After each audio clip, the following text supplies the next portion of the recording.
You are Locked On Vandy, your daily podcast on the Vanderbilt Commodores, part of the Locked On Podcast Network, your team every day. What a game. On to the semifinals. Vandy advances with a 6-1 win over the Oklahoma Sooners. J.D. Thompson getting the start. Pitched a gem, 2 hits, 11 strikeouts, only giving up 1 run. What an amazing, amazing game for the Vanderbilt Commodores, showing that championship DNA. We're going to break it all down right here. They get a rematch with the Vols, who went 12 innings with Texas earlier today. And this is going to be an interesting SEC tournament. Vanderbilt showing us a lot of what they're made of, that championship DNA that I've been talking about. It's there. We are live. I'm Corey Burton. This is the Locked On Vandy podcast on the Locked On Podcast Network. This is a postcast live edition. So if you're still up, hats off to you. The comment section is open. So make sure you leave some feedback. Make sure you leave your thoughts on the game. How do you feel about this game and about the Tennessee game going forward and the chances of Vandy playing on Sunday? Now, this episode is brought to you by, it's presented by Monarch Money. Take control of your finances with Monarch Money. Use code LOCKEDONCollege at monarchmoney.com for 50% off your first year. That's amazing. Like I said, thanks for making Locked On Vandy your first listen each and every day. Thank you for joining me live. And this is an outstanding deal here. Again, watching this game, I can't help but think of, all of the things that happened with Vanderbilt all season long, struggle to get started in a lot of these games. They, at the plate, it's like the approach wasn't quite there. And then all of a sudden it comes together. And it took a almost getting swept by Oklahoma earlier in the season to make that happen. You're seeing all of that come together. Everything that went wrong, they fixed. It's come together, and now they have made it right. And so they were in total control at the plate. They were pitching wise. Even when the bullpen came in, they didn't skip a beat. J.D. Thompson pitched 5 innings. Gave up 1 run, 2 hits, struck out 11, was absolutely in total control. Bullpen came in, didn't skip a beat, didn't feel like Oklahoma was ever going to really be much of a factor in this game. And it is, it's an outstanding thing to watch because you sit there and you watch Vandy's journey throughout this whole season. And it's like, okay, this is what's gone right. This is what we've been looking for. This is the matchup that, or this is the type of game that you want to see Vanderbilt play, because you get a 12 seed Oklahoma who is overachieving up through the tournament. They beat Georgia yesterday with their ace, played small ball, played some good defense, held Georgia to 2 runs, scattered a bunch of hits. And you're thinking, okay, well, Oklahoma's a good team. This is a game where, Vandy, who's been pretty much a roller coaster most of the year, this was a game that you expected one of 2 things to happen. What happened tonight, or you could have expected them to start slow, be lackadaisical, out of focus because they hadn't played since Saturday, so they've had a lot of time off. And they've had a lot of time off and a lot of rest in between. So there's some rust that can happen. There's some focus that they could, there's chances to lose focus. There's a lot of things that can happen with a team that could throw you off and could get things, going. I think that happened to Georgia. They hadn't played since Saturday. They come out, yesterday against Oklahoma, and they're just not quite the same offensively. But this, again, this matchup, this game proves my theory of elite pitching is going to get you by in postseason baseball. It just is. And pitchers are more in control in postseason. They were able to control Oklahoma's lineup, and Oklahoma's confidence was shot from, the first inning. It was a quick 1-2-3 in the top of the first, and they just couldn't get anything going for the most part. They scattered a couple hits. They scored a run, but Vanderbilt had already put 5 on the board, and it's just Vanderbilt was in total control of this game, and the psychology of it. was there for them. They just felt in control. You could tell they were confident. They didn't have to play with the chip on the shoulder, but they just had that air of confidence in in this matchup, and that was good to see. Like I said, 8 hits, 6 runs, and then combined. I'm gonna look up the final stats here, but I think combined it was it was a pretty brilliant game defensively, because it just didn't you just didn't see what what Oklahoma was able to do. You just didn't, they just weren't able to get anything going. And that is a tribute to, that's attributed to elite pitching. That's attributed to Vanderbilt putting pressure on them in the run category, stuff like that. So I'm very much impressed with that. And this is an ideal start for Vanderbilt. And they get a matchup with Tennessee in the semifinals. So that's going to be really, really good there. But that third inning for the offense was really good. My reactions, my immediate, the thing I immediately think of is, it's just it's one of those games where when you're watching it, you're thinking they could play 15 innings. Oklahoma's not. They're not ever gonna come back in this game. They're not ever going to get anything going. So it just, this is a really good win for them. This is, confidence wise, this is a really good win. This is for Vanderbilt. I think it gives you a shot at those championship aspirations. I think if they can get some hardware, I think you're in you're in good company there. You're in good shape as far as that goes, and I'm really excited about it. And it is it's a good thing for Vanderbilt. So J.D. Thompson, like I said, brilliant. So who's going to be on the mound next? It's probably going to be Cody Bowker against Tennessee, if I had to guess. And then it's going to be probably Connor Fennell in the championship, SEC championship, if they can advance past Tennessee. We're going to see some other quarterfinal games tomorrow, and it's going to be an interesting tournament from here on out. You get Ole Miss, you get Arkansas, you get LSU down on the other side. Tennessee obviously took care of Texas earlier today, set up that semifinal, and you get the battle of the state of Tennessee, man. And Vandy was able to take 2 of 3 in that series. That's going to be a lot of fun. We're going to break down that matchup even more a little bit later. But I mean, again, it was a complete game for Vanderbilt. I mean, they had it on the pitching end. They scored 6 runs. They hit the ball very well. They hit the ball in the gaps. They hit the ball down the lines really well. Is something I noticed. They were, they just had good command at the plate. They were seeing the ball well, and they were putting the ball into gaps, and they were getting guys around, and they were, the runs were being scored. It was a really brilliant approach to the plate. It was a really good game there for the offense. It's something they needed, really, because it was a confidence boost. It was something that, if you look at the whole body of work, okay, and you look at kind of the direction of this team and how they've gone and where they've come from to where they are now, you seem like it's a little bit more. There's a little bit more confidence there at the plate, and they showed that. And earlier in the season, they would have gotten in some of these at bats and some of these pressure at bats, and you're thinking, okay, they're just, it's not going to really do much. Pitching is going to have to really carry this team, but it just seemed like everybody was relaxed today. It just seemed like there was just a big air of confidence, and I was excited to see that this team, has turned that corner, and it looks like they've turned that corner. It looks like they have some belief there. RJ Austin was brilliant. Brody Johnston was brilliant. Holcomb, all those guys, Colin Barzy, they were all really good. They were all very confident at the plate.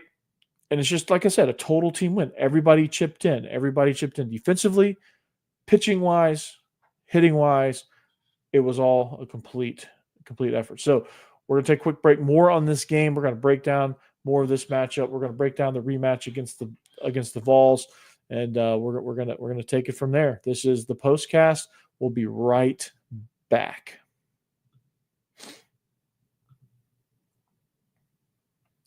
First, we're talking Monarch Money. Have you ever looked at your bank account and wonder, where did all my money go? I can't find it. What am I spending it on, right? Let's probably take out, hanging out with friends, entertainment, online shopping, dining out at Ruth's Chris or whatever. It's easy to lose track. Well, that's where Monarch Money comes in, your personal CFO, giving you full visibility and control over your finances. And Monarch Money isn't just a budgeting app, it's a complete financial command center. You can track all your accounts, investments, and spending all in one place, so you stop just managing your money and start building wealth. It's a whole deal. And when I started using Monarch, I realized just how much I was spending on takeout. Now I budget smarter and save more. Instead of juggling multiple apps, you can use Monarch to check your finances, track spending, and even plan long-term goals. Managing money with your partner is smoother than ever as well.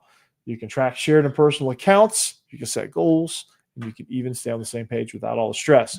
Stress-free is what everybody wants. So take control of your finances with Monarch Money. Use code LOCKEDONCollege at monarchmoney.com for 50% off your first year. That's monarchmoney.com, code LOCKEDONCollege for half off your first year.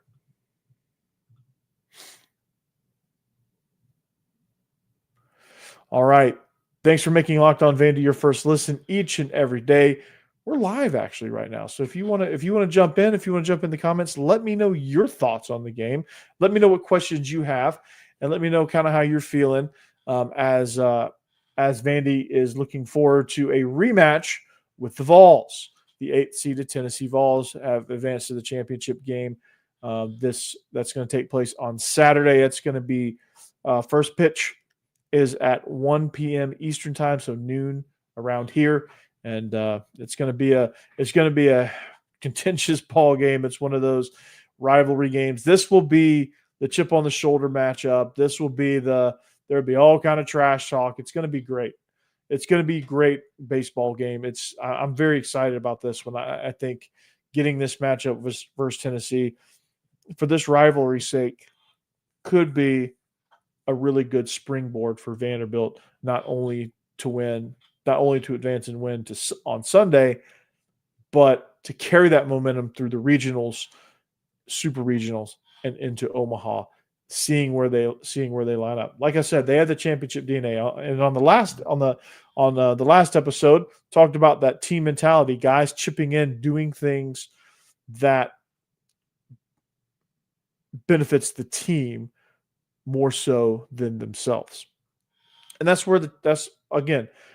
how champions are made. That's where those championship traits come in. That's where you look at a team and say, okay, this team has what it takes to go all the way to Omaha and hoist that trophy at the end, because you get unselfish teams that pitch extremely well.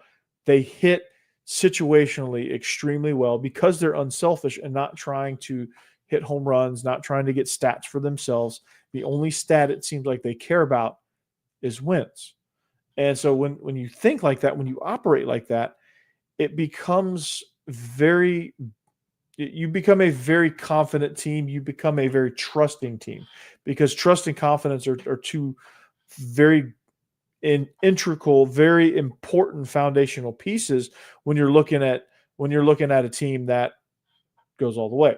When you're looking at a team that you can describe as a very complete team, those are the things that you have. You have a lot of confidence, which Vanderbilt had in abundance tonight, and you have a lot of trust. Like, I know that if I get on base, my guy's going to do everything in his power to get me over. And if that means laying down a bunt, he'll lay down a bunt. If that means, taking a pitch opposite field and driving it down the line, hitting a double to drive me in, versus trying to sit on that perfect pitch to take a yard so I can bat flip and run around the bases and look cool and everybody sees me and everybody's just fawning over me and I become a superstar because I just hit bombs, right? And there's players that do that. There's teams that do that. There's teams made up of selfish individuals. With NIL, with increased TV time and other aspects that go into creating a superstar. Like there's players out there that are starving for that. There's players out there that do play to become superstars. And those guys are usually ones that, pass up perfect hit opportunities, on base opportunities, and they go for the home run. They go for the diving catch. They want people to notice them as they play. And so you get stuck in this trap of trying to always put yourself on a pedestal. You kind of forget to do the things that you have to do to make yourself a great baseball player. And you lose sight of all of that because you're trying to be a superstar. And I say all that to say that Vanderbilt, I don't see any of that with Vanderbilt. They want to be a superstar team. They want to be a championship team. And that's what Tim Corbin has ingrained in them. And that's what these leaders believe in. And they also send the message down the line as well. But like I said, we're live here, Locked On Vandy. If you want to leave your comments, feel free. Tell me what you thought about the game. Tell me if you went down to the game. Tell me anything you want to tell me. Anything you want to tell me about that team in orange that we're playing on Saturday. Anything you want to say about any of these matchups, let's hear it. I'd love to hear from you. Like I said, subscribe if you like what you're hearing, and we'll go from there. But like I said, I want to talk about J.D. Thompson because 5 innings, 2 hits, 11 strikeouts, 1 earned run, pitched an absolute gem, right?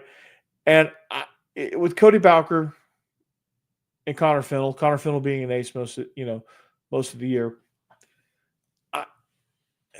I don't feel like J.D. Thompson gets talked about enough, and he might because in the world of baseball, I don't know, I just don't feel like he gets enough credit. He pitched brilliant tonight. He's a great left-handed arm, has great command, knows his spots, knows where he's good, and I think understands how to attack hitters and how to use his strengths. And when you watch him pitch, he's very confident up there on the mound. He takes full command up there. I wish he would have gone 6, but I guess when you're up 6-1, there's no reason to tire him out because you're going to need him later. You may need him in the championship round. I don't know. But, J.D. Thompson is somebody that took control of this game early on and never really relinquished it. And Oklahoma, when he came out, by the time he came out, I think Oklahoma was so far into the tubes, down the tubes, that they really couldn't get much going. And so it was, they were frustrated. They couldn't get guys on base. They couldn't get runs scored. They couldn't, they gave up 6 runs on their end.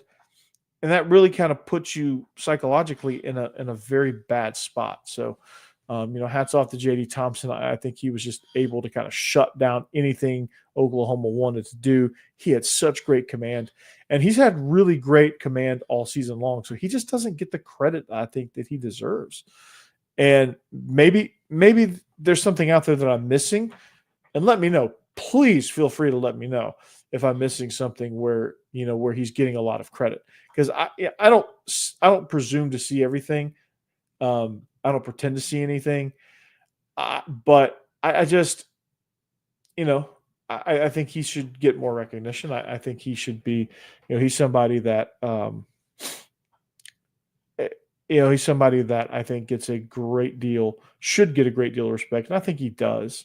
But it's definitely overdue for sure. And so I'm looking forward to this. I'm looking forward to this matchup with Tennessee. I'm looking forward to seeing what they can do. I'm looking forward to see if these bats can continue to stay hot like they were tonight. And so this is going to be a really good thing. It's a tailor-made. It's a great TV final because these two teams, they have a really big dislike for each other. And so that's going to be a lot of fun to watch. But I'm going to talk more about that. Stick around. Don't go nowhere.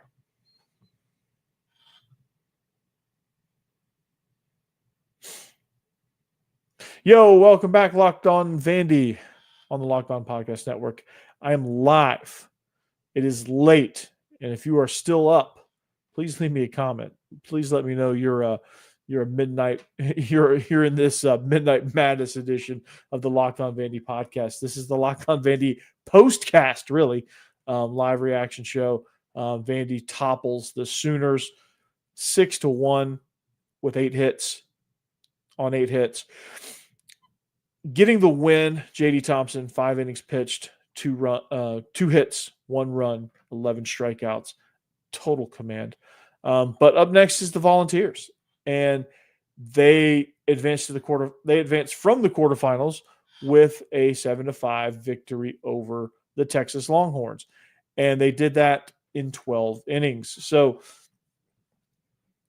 this was, Tennessee, Texas was a really good back and forth game. The Battle of UT was a really good back and forth game. And Tennessee, they play with a lot of resiliency, and that's kind of something that sticks out to me as far as things that make them good. They play with a lot of bravado, which is it's needed in baseball, right? It makes things interesting. They play the villain role extremely well. Okay. And baseball needs that. So I appreciate that about them. They're a really good, well-constructed baseball team. It's just, I think sometimes they get in their own way. So it's, some things that favor Vandy in this matchup. Number one, Tennessee absolutely ran through their bullpen. 12-inning game. It'll be interesting to see kind of Saturday how they use their bullpen, how they use their starters. Do they let their starter go deep into the game or try to go deep into the game so that they can get some much needed rest for their bullpen should they win, right? Because you go 12 innings, you use up a lot of pitchers in college baseball, situationally, whatever. I don't know that these guys, not being professionals, if they bounce back in that way. And so it remains to be seen. But they used Arvidsson and Snead in this game, and so they, Vandy's arm should be a lot fresher. They got they got a quality start out of Thompson. They got some quality innings out of their bullpen. Sawyer Hawks went 2 innings. It wasn't a safe situation, but he came in and slammed the door shut and eliminated any risk of a comeback. So this is going to be a fun matchup, like I said, because these two teams hate each other, and that factors greatly into this matchup. When you have two teams that are just bitter rivals, and they almost had a bench clearing brawl. Tennessee's going to talk a bunch of smack, and there's going to be a lot of chip on the shoulder type plays. There's going to be a lot of you strike a guy out and you stare him down. You get extra base hits. You're going to celebrate on the base paths. You're going to glare at each other. There's going to be words exchanged. There's going to be things that happen. Tim Corbin's teams are very disciplined. They don't engage in a lot of that, but I think this year's team is a little bit different, and the Tennessee rivalry is insanely different from the norm in that regard. No team is immune to a rivalry like this, and this is a rivalry that's great for baseball because it makes that in-state rivalry for Tennessee legit, because in football they really haven't had it until recently, and really in basketball maybe a little bit, not a ton, because Vanderbilt's been bad at basketball up until this year for, I think, the better part of a decade up until this year. So, that rivalry had kind of fizzled. Baseball was all they had. And then when Tony Vitello got there, they kind of took over, and it was kind of on the other side for a little while. And so this is good for baseball, and this is good for SEC baseball. This is good for getting viewers on a Saturday. You're competing with a lot of different things. NBA playoffs, you're competing with golf, you're competing with XFL football. You're competing with Major League Baseball. I think the Preakness might be this weekend. I'm not positive on that, but I don't think it is actually. But you're competing with a lot of weekend spring sports, professional wise, and you have to have a little bit of drama. And I think the MLB could use a little bit of this too, injected in some of their rivalries, because you just need that. Like, you have, basketball, you have the Knicks and Pacers who hate each other, and that whole thing. You have rivalries in football that, you watch just because the two teams hate each other, the two fan bases hate each other. You can feel the tenseness through the television screen. You can feel the atmosphere, you can feel the tension, and it's there. And so with baseball, it's a slow sport naturally. And so this whole rivalry, this whole hatred towards each other, that brings a whole nother level of drama into this that I think makes this game a lot more lively. The pitching, I think, advantage goes to Vanderbilt, because Tennessee used a lot of arms in the bullpen. And I think Vanderbilt was already a better pitching staff to begin with. You get a kind of a tired Tennessee bullpen, and that might be a recipe for a Vanderbilt win. Hitting wise, I think both teams are very similar right now. I think early in the season, you would have said probably Tennessee gets the advantage there at the plate, but I think Vandy's kind of even that out, and I think it's kind of back and forth. I think they're both pretty even as far as hitting ability. So this is going to be a very even matchup. It always is with these two groups, and it's always just kind of mental errors, things like that, that kind of dictate this game and define this game. So I'm very excited about what this game has to offer. Tony Vitello, for all the problems that he seemingly causes, and all the trash talk and everything about Tennessee that you don't like, it's great for baseball. It really is. It's great for baseball. It's great to have a villain. It's great to have somebody that you can just lean on and go, ugh, right? So, but anyway, if you're down in Hoover, be careful. Have fun. That's all I got for tonight. It's late. As the great Yogi Berra said, it got late early. I'm going to wrap up here. Very impressive win, 6-1 on 8 hits. Brilliant pitching performance by J.D. Thompson. Brilliant offensive performance from the entire team. I think everybody kind of pitched in with some great contributions, and like I said, total team victory. So anyway, it was great to see you guys. Like, subscribe.